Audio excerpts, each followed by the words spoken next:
Hello everyone, চলে এসেছি আমি আবার একটা নিউ মিনি ব্লগ নিয়ে। আশা করি তোমরা সবাই ভালো আছো। আমিও খুব খুব খুব ভালো আছি। তো বেসিক্যালি দেখতেই পাচ্ছ আমরা কোথাও বেরিয়েছি। তো কোথায় যাচ্ছি? নদীর ধার। কিছু কিছু মানুষদের জন্য এই নদীর ধারই হলো সমুদ্রের পার, কারণ ওখানেও এত সুন্দর হাওয়া। হ্যাঁ, হয়তো সমুদ্রের মতো অত জোরালো হাওয়া হয় না, কিন্তু তবু মিডিয়াম হয়।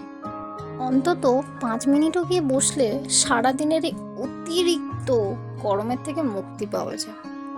আর সত্যি কথা বলতে, তমলুকের নদীর ধার এখন আগের মতো নেই, কত চেঞ্জ হয়ে গেছে। আগে এইসব কিছুই ছিল না, এত দোকানদানি এত কিছুই ছিল না। আর সন্ধেবেলায় এত লোকজন, কি বলবো। তারপরে আমরাও যে একটু জায়গা খুঁজে বসে গেলাম। অ্যান্ড সত্যি কথা বলতে, এই ফ্যামিলির সাথে কিছুক্ষণ আড্ডা মারা কি যে ভালো লাগে। কিন্তু বেসিক্যালি ওখানে কিছু হাওয়াই খেতে, তারপরও চানামুড়ি, পকোড়া, আইসক্রিম, লেজ এগুলোও খেয়েছিলাম। আর আমরা ঠিক বেরিয়েছিলাম সন্ধ্যে 7টার দিকে। কখন যে 7টা থেকে 9টা হয়ে গেল বুঝতেই পারলাম না। তো বন্ধুরা, তোমাদের কার কার নদীর পার ভালো লাগে প্লিজ কমেন্টে জানিও। আর দেখা হবে নেক্সট কোনো মিনি ব্লগে। আপাতত বাই।